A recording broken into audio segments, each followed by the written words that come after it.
Hey everyone, my name's John, and this is Boondock NH. Given that I've got fewer than 300 subs at the time of filming, chances are we're meeting for the first time, so I wanted to take a quick moment to introduce myself and my channel. For the last 3 years, I've been living in my car, exploring the towns, forests, and mountains of the beautiful state of New Hampshire, and it's been an incredible experience. I've been to some wonderful places, met some really cool people, and along the way I've been able to indulge some of my hobbies. My channel's as ADD and eclectic as I am. Initially, I began it as a vlog to hopefully chronicle the end stage of my car living period. Although that hasn't turned out to be the case quite yet, I've still been recording. Ever since I was a pocket-sized mischief maker, I've had a love for the outdoors, and nothing's changed as I've grown older. So I go camping, I go hiking, I go backpacking, I go kayaking, I go fishing, I play with sharp pointy things, EDC gear, and slingshots, and occasionally I record some of it for my channel. But one of the things I've been wanting to crack into for a while now is stealth camping.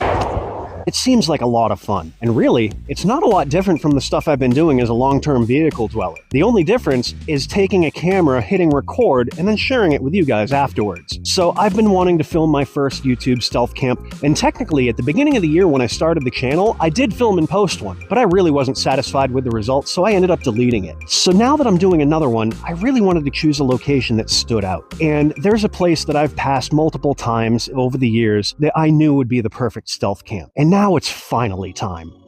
Hey everybody, tonight I'm in the town of Warren, New Hampshire to film my first submission to the Stealth Camping Alliance and my entry for the Stealth Halloween 2025 contest. Now Warren's a bucolic New England town nestled on the outside edge of the White Mountain National Forest. It serves as a gateway to miles of ATV and snowmobile trails. Although Warren doesn't have much in the way of a nightlife or any chain stores, they do have something that nowhere else has.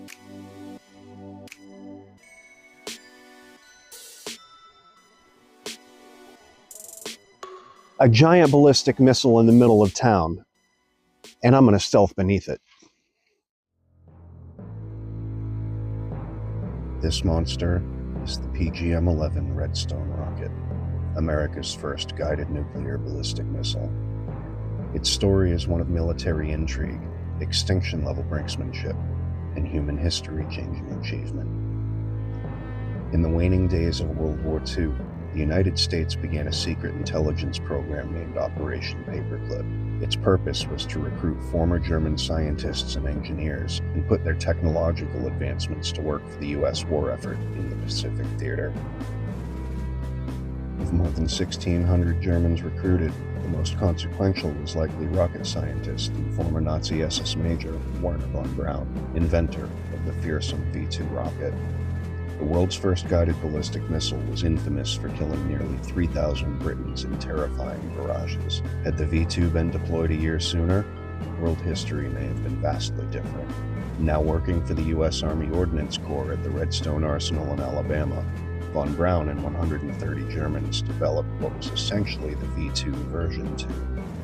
Designated the PGM-11, it became known as the Redstone rocket. In 1958, the Redstone was used to detonate the first 2 ballistic nuclear warheads during high-altitude testing in Operation Hardtack. The PGM-11 was later equipped with thermonuclear warheads over 250 times more powerful than the atomic bomb dropped on Hiroshima. Although designed as a chariot for Armageddon in the Cold War, several iterations of the Redstone were adapted for the space race between the United States and Russia. Founded in 1958, NASA used the Juno 1 variant to launch Explorer 1, the first U.S. satellite. In January 1961, Mercury Redstone 2 made a suborbital flight with a chimpanzee named Ham. In April of '61, Russia launched Vostok 1, making Yuri Gagarin the first human to orbit planet Earth.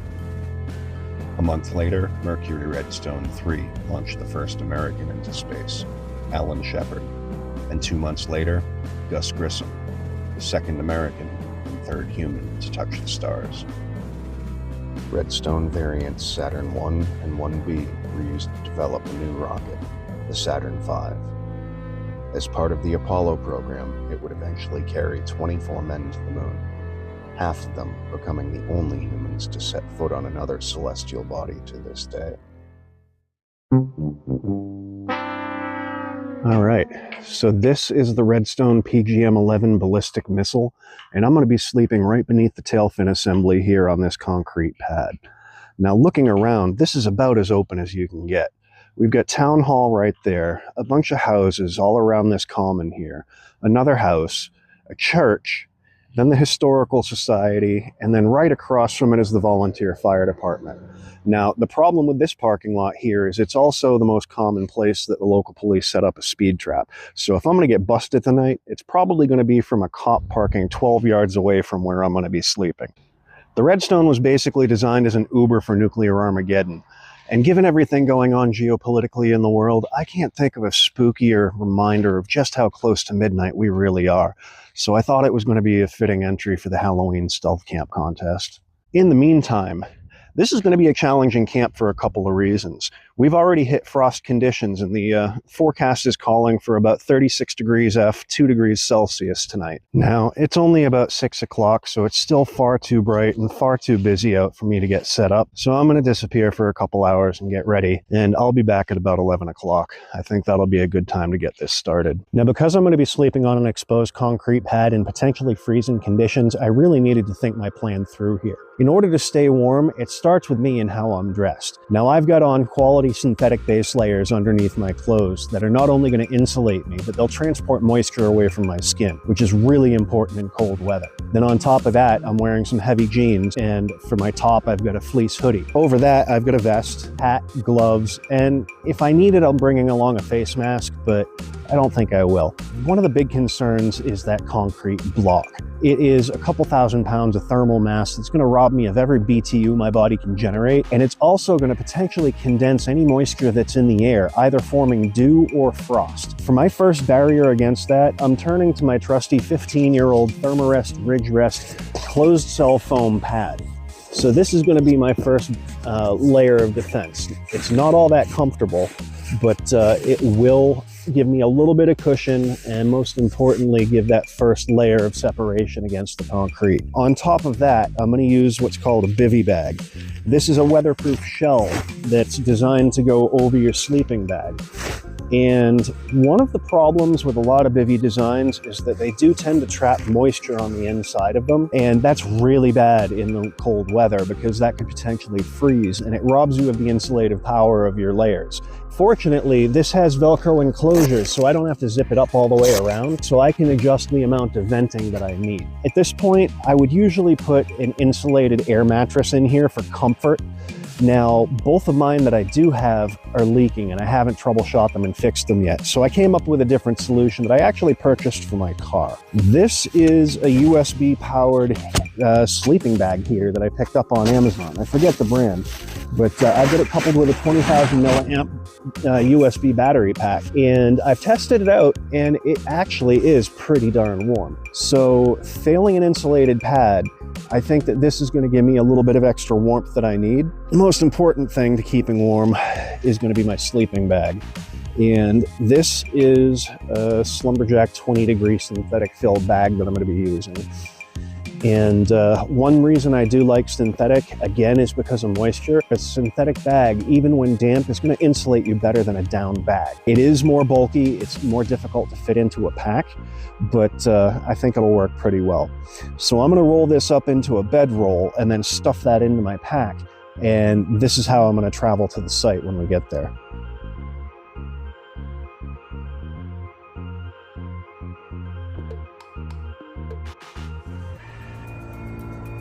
Alright guys, we're doing a quick dry run before insertion, and it's a good thing I did because there's a car sitting there.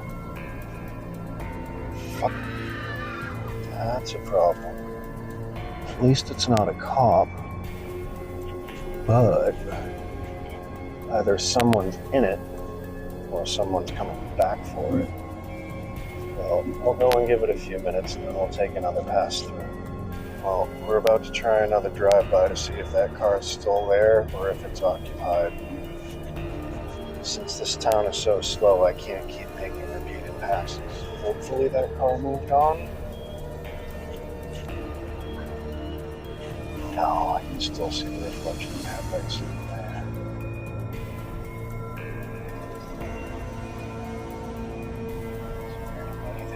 didn't look like anybody was in it. I was able to get another look. Still, I'll give it a little bit longer and then maybe go for a walk.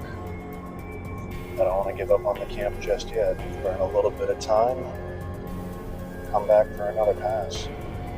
Damn. Okay, so I'm a little frustrated right now.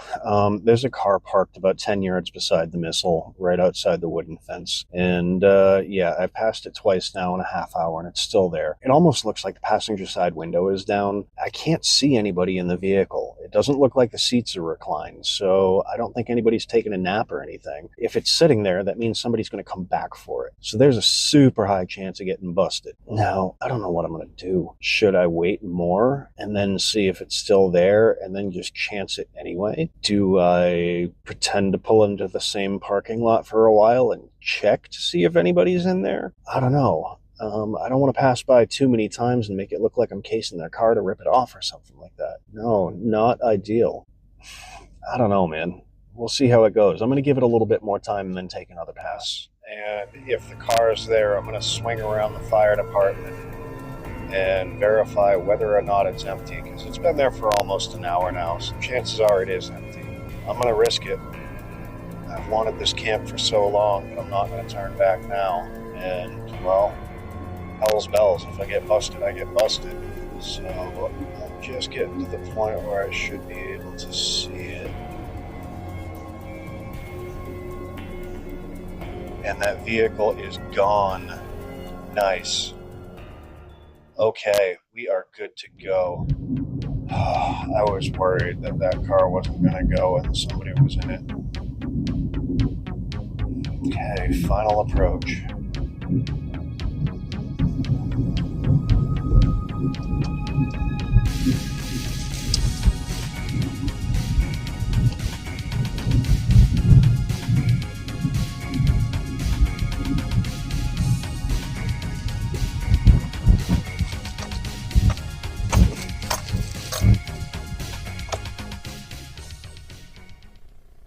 Okay, we're here and parked. It's a little before midnight, 40 degrees. Looks like it's warmer than the forecast called for. I'm going to shut it down and we're going to sit for a minute just to make sure everything's cool. All right, boys and girls, it is go time.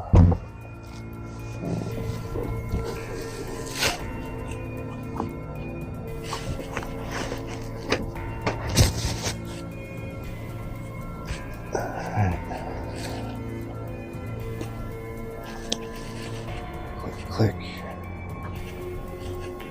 we go. There's houses all around. There's no cars anywhere. So I think I'm going to set up on the side that's closest to the parking lot. I've got a plan for some concealment. There's nobody around here. It looks good.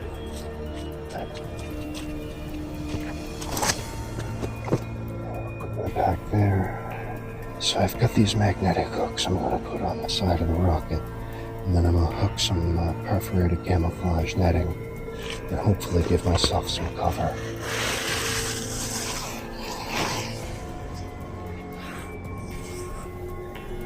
That's that, and now you put the magnets on the side. Oh no. This bird's aluminum. Shit. Oh, yes. There's a metal part on the side of it.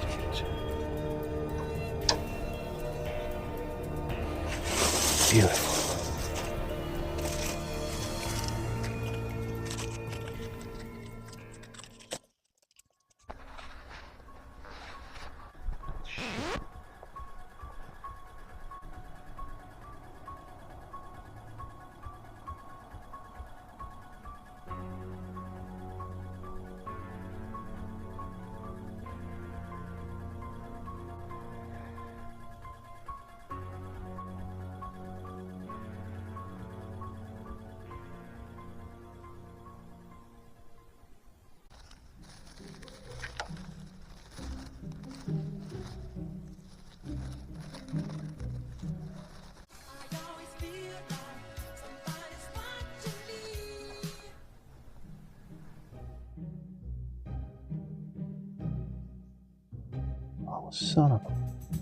kidding me?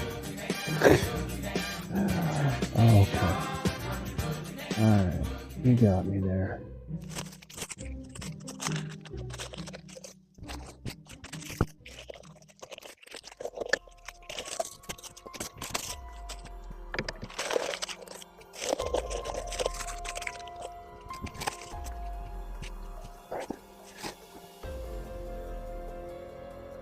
Alright. I guess it's time to climb in before I get seen.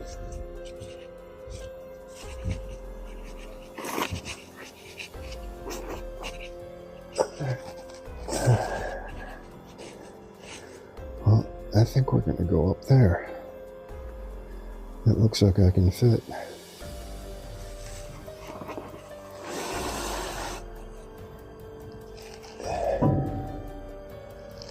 Do that.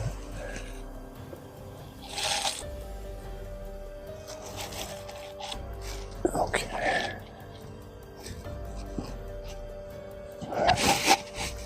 So now that I'm sitting up, I think I might be able to stand up into this. Hopefully without making too much noise. I didn't see anybody around. I'm gonna risk turning on my red light.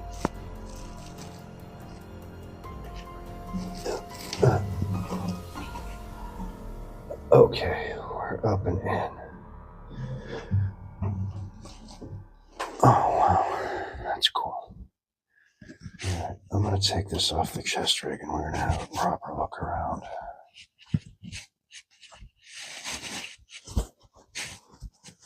Oh, maybe. So that chain drive mechanism is connected to some drive shaft that goes through to the middle of the outer fin. And it connects to a missing movable guidance fin called a control surface. And that's what I attached my magnets to, is the drive shaft. Because I forgot that these things are aluminum skinned, and I brought magnets. If this thing weren't still in place, I'd be screwed for my cover. There's one. There's the second. Oh.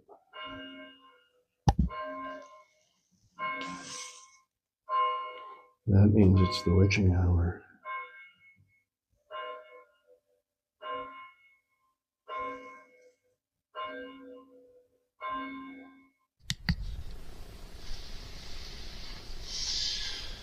Okay guys, so those bells you heard were the stroke of midnight, and I've made it into camp. I've got my bedroll set up, and I actually made it into the missile itself. This is really cool. So that's step one complete. Now anybody familiar with the Stealth Camping Alliance knows there's an obligatory step two. That's consumption of an adult beverage. And in this case, I can't think of anything more fitting than having a little bit of bullet in this big missile.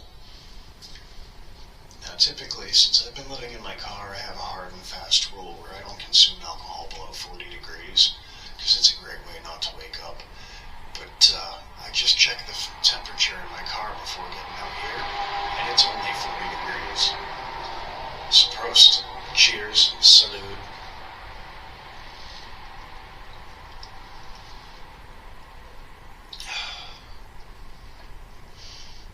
Alright, so now the easy part's over with.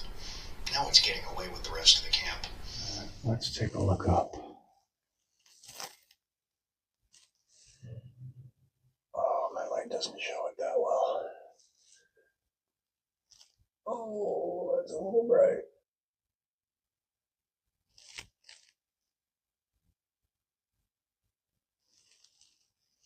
Oh, that's cool. So the compartment I'm in right now, this is where the rocket motor would have been.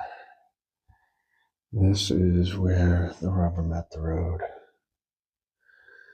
This is where thousands of pounds of liquid fuel mixed, turned into the power of the sun, and threw this thing in the sky at Mach Jesus. So this thing used to be armed with a warhead that was 250 times more powerful than Hiroshima. That's insane. Alright, so now that I'm up here, thinking it makes sense that I actually make my dinner and eat up here, because I'm less exposed. I don't need to use my light down below the fin assembly where people can see me. So I'm going to bring everything up, and then we'll start cooking. Now, after all these years of neglect, I'm sure this old bird wouldn't mind some fire lit underneath her tail feathers, but I didn't really feel right using a flame-based cooking system in a situation like this. I mean, it's a monument, and I don't want to risk anything going wrong, causing any damage. So I chose this. This is a meal by O-Meals. This cooks without flame. You get your packet of food, got your accessory pack with your spoon, and then you've got this. It's a chemical heater that's kind of like a hand warmer, but it works with water. You open it up, and you've got this pouch here. Work the material, make sure it's loosened up, ready to work. And you take this and your pouch of food, and you put them back inside the main pack. You take 3 to 5 ounces of any kind of water. You could use pond water, you could use swamp water, it doesn't matter. And you pour some in. And you seal it up.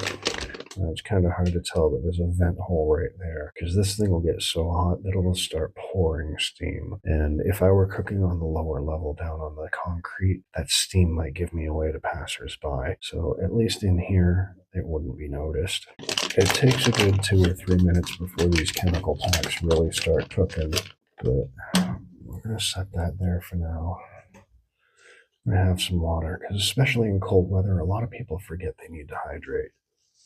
We finally have action on that thing. Well, that's pouring steam.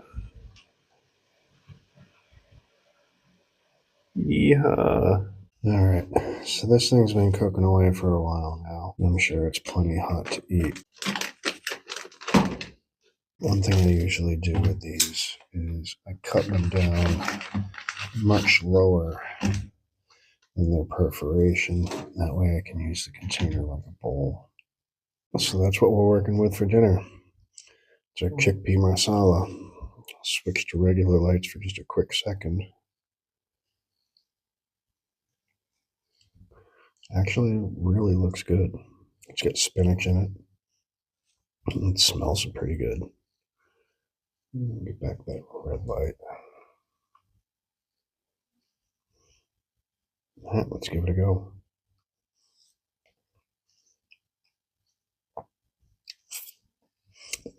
Yeah, that'll do. It's got a little bit of spice to it and good consistency. It's not soft, like the chickpeas are still firm. I like it. Well, I'm going to tuck into this for a few minutes and I'll bring you back.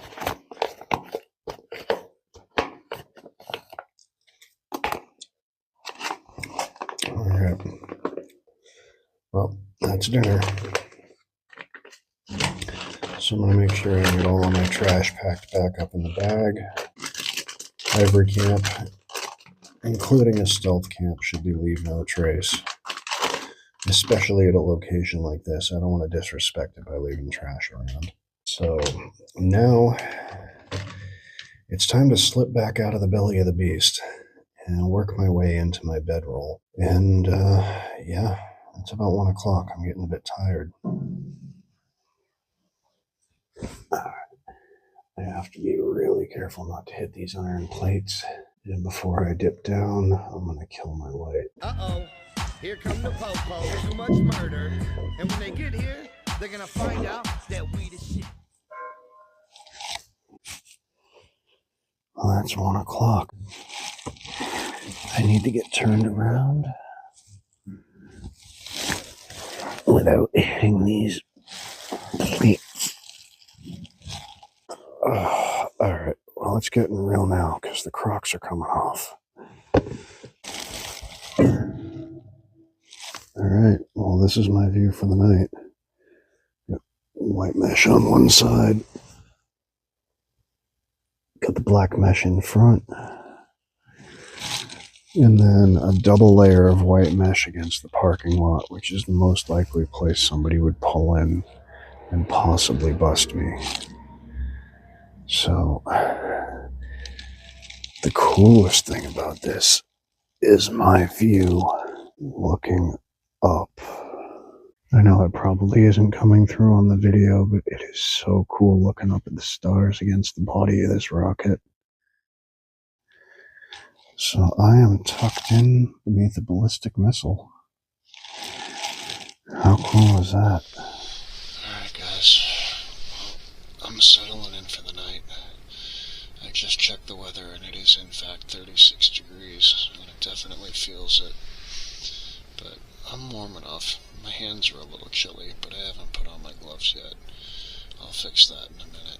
But I'll bring you guys back in the morning if I get away with it, or sooner if I get busted. But in the meantime, I'm gonna try and get some sleep.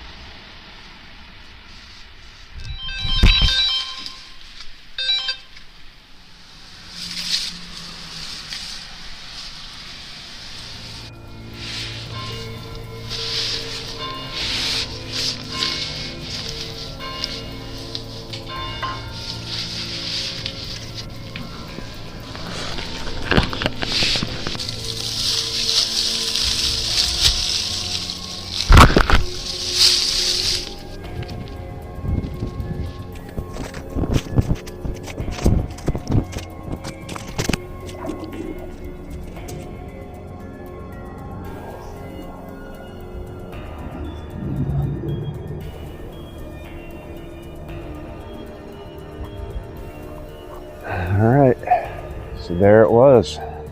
The Warren Redstone missile. Stealth camp number 1 on the books. I don't think this is going to be the last one, guys.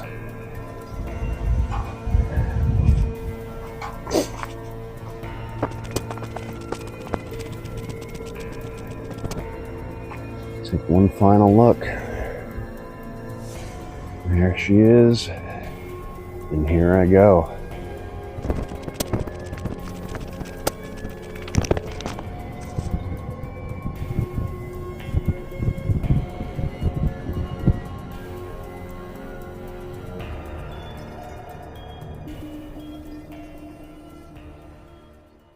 Good morning, everybody.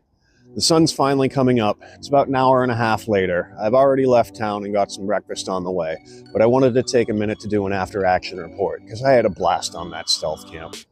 I've been wanting to do this project for so long, and I knew it'd be a great location.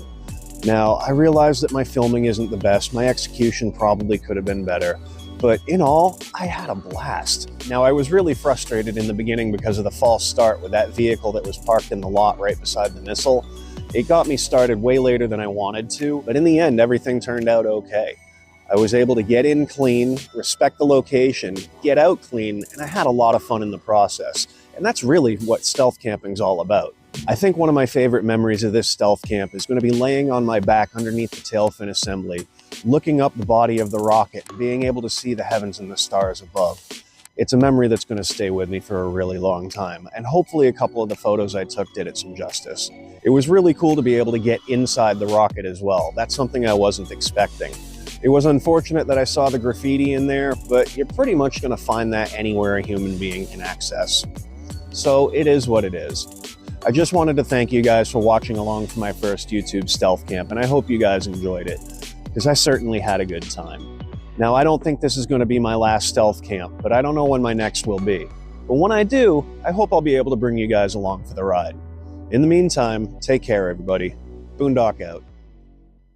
3, 2, 1, 0. All engine running.